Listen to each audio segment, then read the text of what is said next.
조엘 비키 목사님의 그 은혜 안에서 번성하라는 책을 보게 되면 그 책 안에서 존 메디나의 브레인 룰스라고 하는 책을 이제 인용하는데요. 그 책 내용 중에 영국의 그 유명한 신경정신과 의사가 한 그 여성을 치료하는 내용을 소개를 합니다. 이 여성이 아주 지적이고 똑똑한 사람이고 말을 되게 잘하는 사람인데 이제 뇌경색이 옵니다. 이 뇌경색이 와서 그 후유증으로 어떤 이제 증상이 나타났냐면 자기가 보는 것에 왼쪽을 인식을 못하는 거예요. 그래서 예를 들면 화장을 한다면 오른쪽만 화장을 하는 겁니다. 립스틱을 바른다면 입술에 오른쪽만 바르는 거겠죠. 식사를 하려고 식탁이 이렇게 식판이 나오잖아요. 그러면 오른쪽만 먹는 거예요. 왼쪽이 안 보이니까요. 인식을 못하니까요.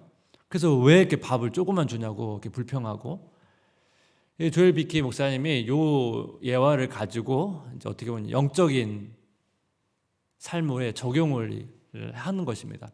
우리가 그렇게 인식할 수 있다는 것이죠.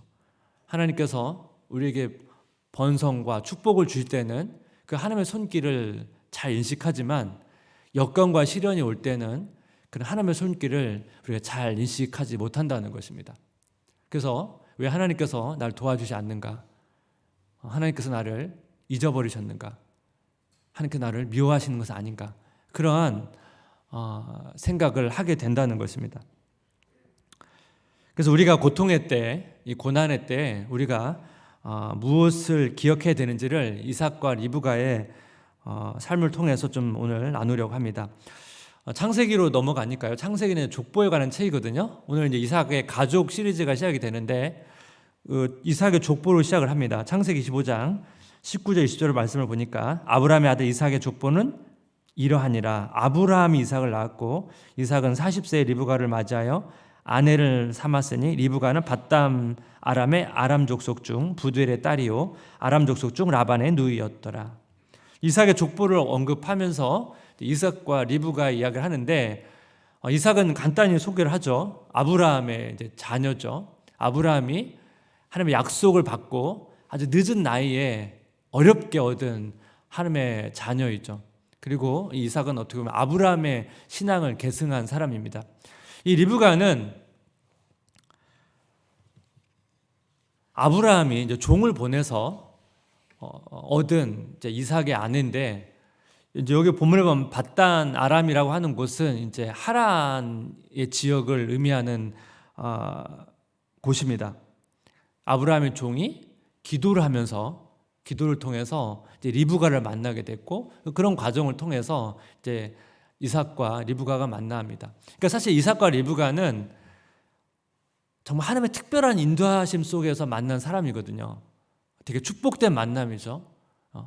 그런데 이 하나님의 인도하심을 통해서 만난 이삭과 리브가의 이 가정의 삶이 생각보다 평탄하지가 않습니다. 오늘 본문을 보게 되면 이삭과 리브가에게 임한 세 가지의 고통을 언급을 하게 되는데 이걸 좀 간단히 좀 정리해 보면 첫 번째는 뭐냐면 이 하나님의 약속에도 불구하고 자녀가 잘 안 생긴다는 거예요.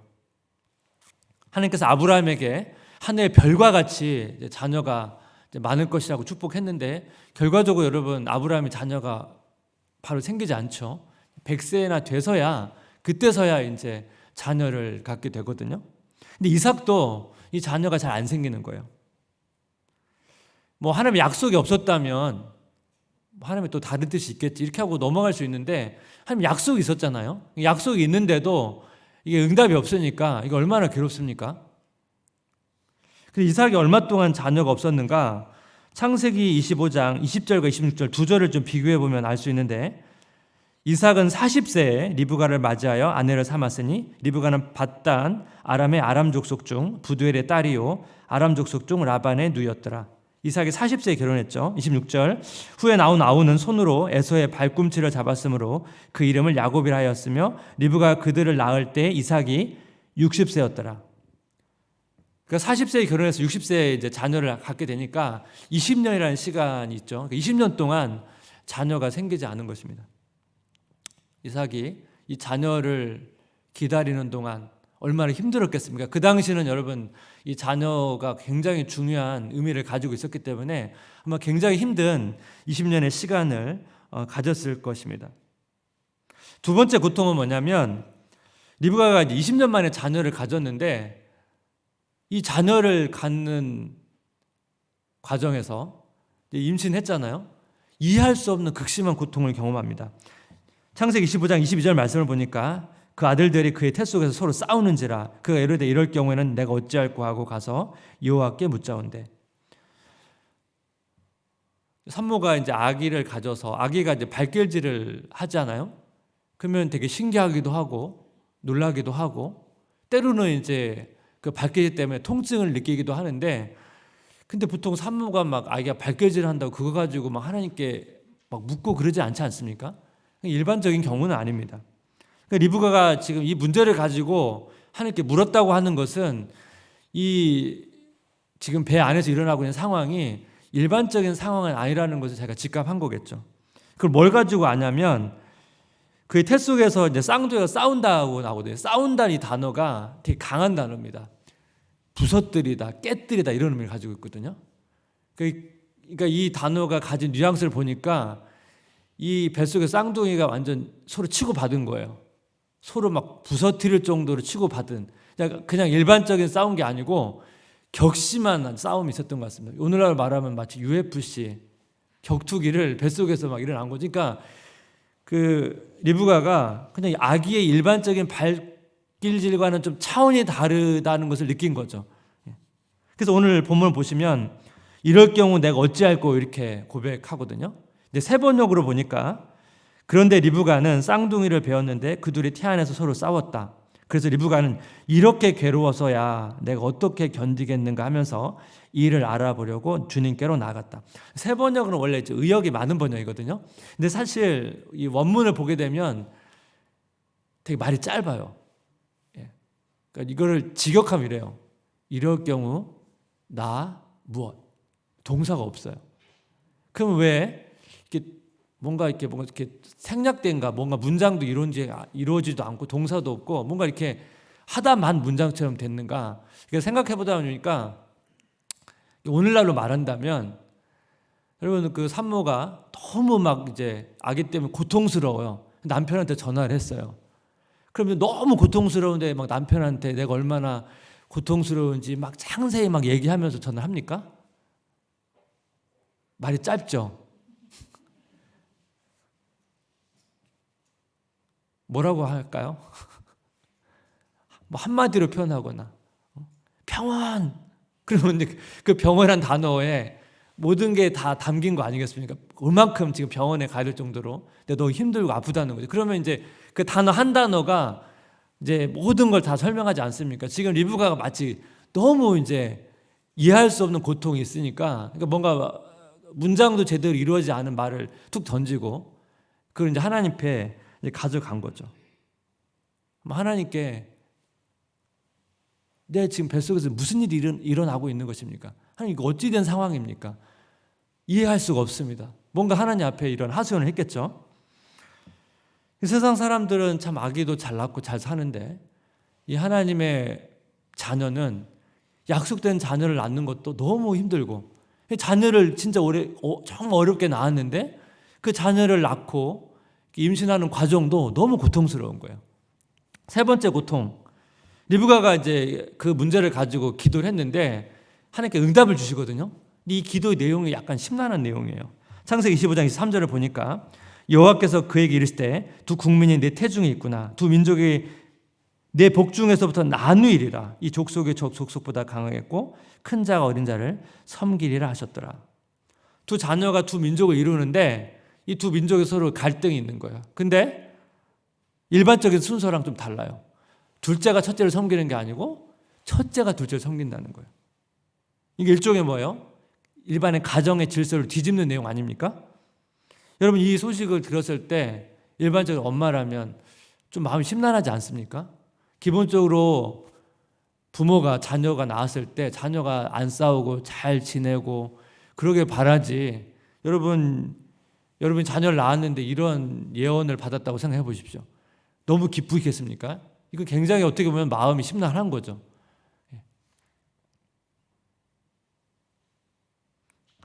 지금 뱃속에서 일어난 일도 잘 이해가 안 되는데 출산 이유는 더 사실은 어떻게 보면 더 이해할 수 없는 그런 내용들이 있다는 것입니다. 세 가지 고통이에요. 첫 번째는 뭐예요? 하나님께서 약속하신 자녀가 잘 생기지 않는다는 거. 두 번째는 뭐죠? 자녀를 가졌을 때 이해할 수 없는 고통이 온다는 거. 세 번째는 이 자녀를 향한 하나님의 뭔가 미래의 일들을 예언해 주셨는데 그 내용이 어떻게 보면 되게 막 기쁜 소식이라기보다는 어떻게 보면 부모한테는 굉장히 부담되고 굉장히 혼란스러운 그런 말씀이라는 것입니다. 그럼 이삭과 리브가에게 임한 이 고통을 통해서 하나님께서는 지금 우리에게 무슨 말씀을 하고 싶어 하시는 걸까요? 그거를 한 두 가지로만 좀 정리해보기를 원하는데, 고통 속에서 붙잡아야 할 진리 첫 번째는 뭐냐면 하나님의 약속은 은혜의 방식으로 성취된다는 것입니다.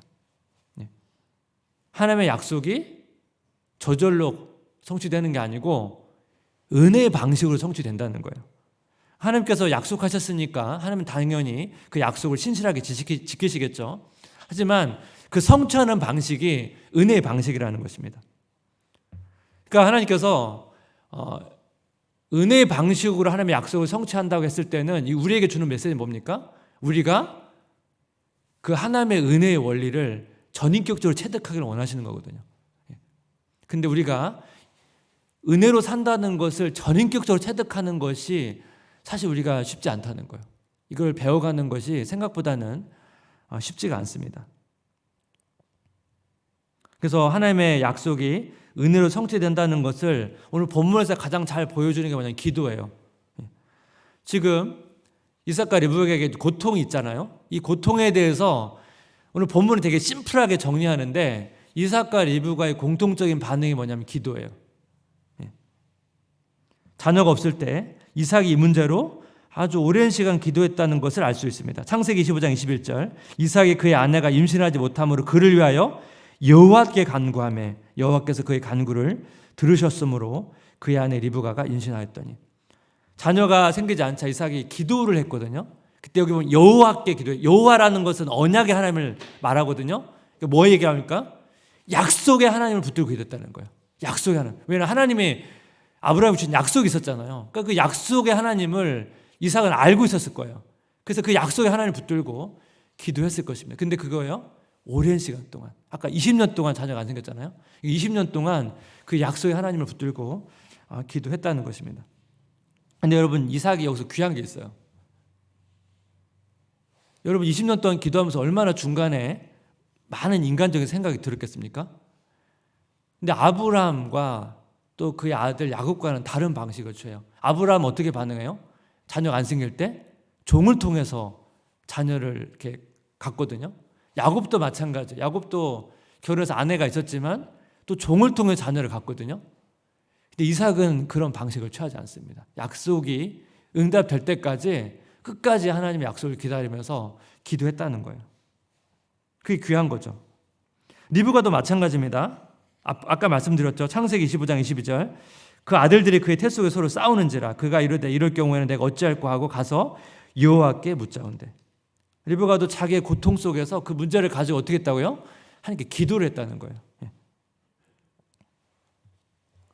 오늘 본문에서 이삭과 리브가는 이 자기의 임한 그 고통에 대해서 하나님께 기도한 사람으로 성경은 이야기를 하고 있습니다. 우리도 마찬가지죠. 우리가 어떠한 고통이 임했을 때 사실 이 고통이 우리로 하여금 기도하게 만들 때가 참 많습니다. 저도 이삭처럼 오랜 시간 20년 넘게 기도한 제목들이 몇 개 있거든요. 뭐 가정 보험 같은 경우도 이제 20년 넘게 기도했고, 사실 20년 이상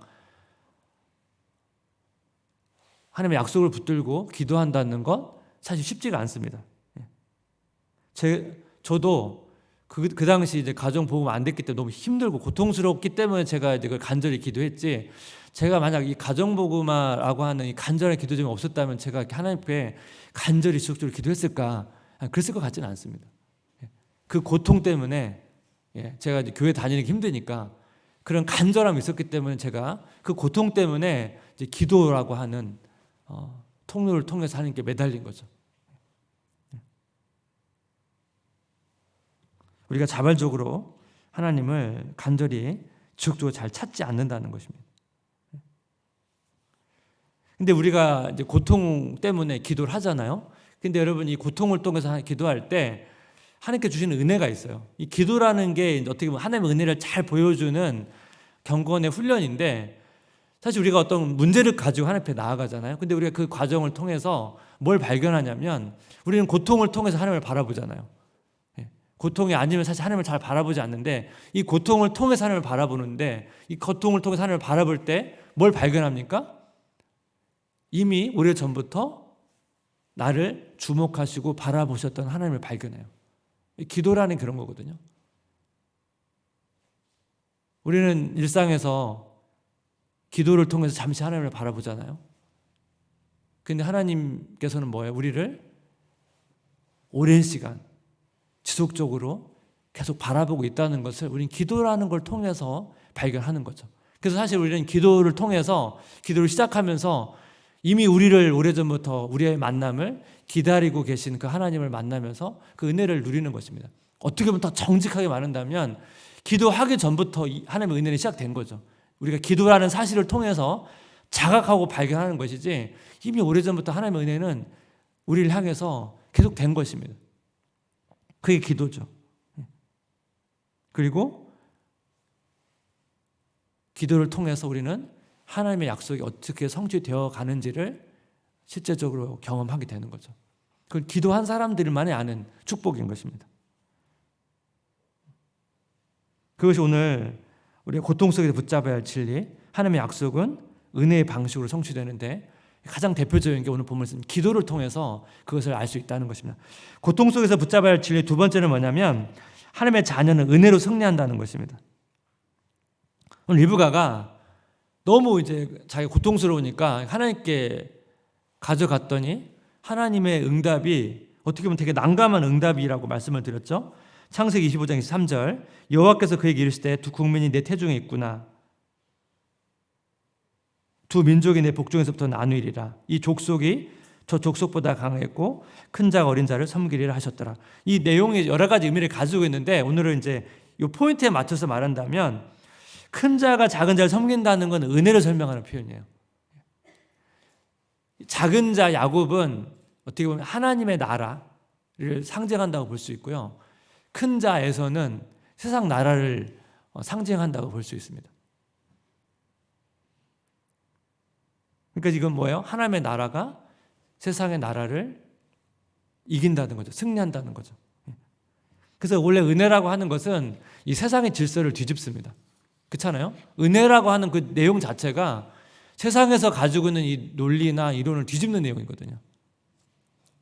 그래서 하나님의 자녀는 하나님의 은혜로 승리한다는 걸 보여줍니다. 제가 이거를 어느 영화를 보다가 되게 감동적으로 느꼈던 영화가 있거든요. 영화 챔프라는 영화인데 되게 오래된 영화입니다. 원래 이 영화를 보려고 한 게 아닌데 우연히 TV에서 나와가지고 보다가 계속 너무 내용이 좋아서 계속 봤거든요. 이 챔프라는 영화는 어떤 말을 타는 경주 말을 타는 기수랑 그 말과의 어떤 실화를 가지고 만든 영화인데 그 기수인 승우라고 하는 사람이 교통사고로 아내를 잃습니다. 그 교통사고로 이제 시신경을 다쳐가지고 점점 시력을 잃어가거든요. 근데 그때 이제 교통사고로 어떤 말이 있었는데 그 말이 교통사고로 자기 새끼를 잃어요. 그리고 교통사고로 이 사람이 말이 다쳐가지고 절름발이가 되거든요. 그러니까 절름발이가 되니까 당연히 사람을 태우지 않습니다. 그러니까 어떻게 보면 교통사고로 인해서 상처를 받은 한 사람과 이 경주 말과의 그 어떤 상처를 치유해가는 그런 어떤 우정을 다루는 영화인데 이 영화의 장면 중에 되게 감동적인 장면이 하나 있습니다. 기수가 이제 점점 눈이 잘 시력을 잃어가니까 어떻게 보면 이제 이 말을 타면 안 되거든요. 또 이 경주 말이 절름발이긴 한데 또 발을 다쳐요. 사실 우리 경주에 나가면 안 되는데 이제 경주에 나가게 됩니다. 그래서 막 이제 앞에 치고 막 달려 나가고 있는데 이제 말을 보니까 아까 발을 다쳤잖아요. 그러니까 너무 열심히 달리니까 이 말이 막 출혈이 너무 심한 거예요. 이 기수가 이렇게 달리다가는 이 말이 죽겠구나. 그래서 경기를 포기해야 되는데 달리고 있으니까 포기를 할 수가 없잖아요. 그래서 그냥 거기서 낙마를 해버립니다. 붕 떠가지고 그냥 떨어지거든요. 그러니까 당연히 말이 이제 달리다가 이제 멈추고 이제 그 기수한테 가고 결과적으로 1등을 달리다가 이제 꼴찌를 하게 됩니다. 이제 기수가 이 경기의 1등을 포기하고 이 말을 살리려고 이제 경기를 포기했는데 결과적으로 이제 그 말과 그 기수가 이제 천천히 이제 걸어오면서 어쨌든 그 결승점을 향해서 걸어가는데 그 경기장에서 그 장면을 본 관객들이 막 환호하면서 막 박수를 치면서 그렇게 이제 영화가 이제 마무리되거든요.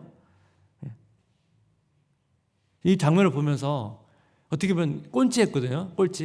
꼴찌했지만 마치 그 영화는 그 꼴찌한 그 말과 기수를 향해서 마치 그 두 말과 그 기수가 1등한 사람처럼 승리한 것처럼 그렇게 영화가 마무리되거든요. 그걸 보면서 은혜가 승리한다는 게 무엇인지를 잘 보여준 영화가 아닌가 생각을 했습니다. 여러분, 야곱이 빼앗는 자라는 의미를 가졌거든요. 야곱은 빼앗는 자라는 의미를 가진 사람입니다. 실제적으로 여러분 야곱의 삶을 보면 야곱이 어떻게 해요? 형의 것도 빼앗고 나중에 외삼촌 라반의 집 가면 라반의 것도 빼앗고 야곱은 어떻게든 자기가 얻고 싶은 것을 경쟁을 통해서 악착같이 그것을 얻으려고 했던 사람이거든요. 근데 여러분 이 야곱의 인생을 통해서 앞으로 계속 살펴보겠지만 하나님께서 야곱의 인생을 향해서 주는 중요한 메시지가 뭡니까? 야곱아, 그렇게 네가 경쟁해서 빼앗지 않아도 돼. 내가 있잖아. 내가 너희 필요한 것을 줄게. 그게 메시지거든요. 야곱한테. 그리고 야곱이 하나님 앞에 승리자로 살아가도록 하나님께서 인도하는 삶. 그게 야곱의 인생 가운데 하나님께서 계속적으로 야곱을 설득하고 야곱을 인도해 가시는 야곱의 인생 가운데 보여주신 중요한 메시지거든요. 은혜로 승리한다는 거. 네가 경쟁에서 이기지 않아도 내가 은혜로 너희를 승리자로 만들 것이라는 거. 이게 야곱의 스토리 가운데 중요한 메시지거든요.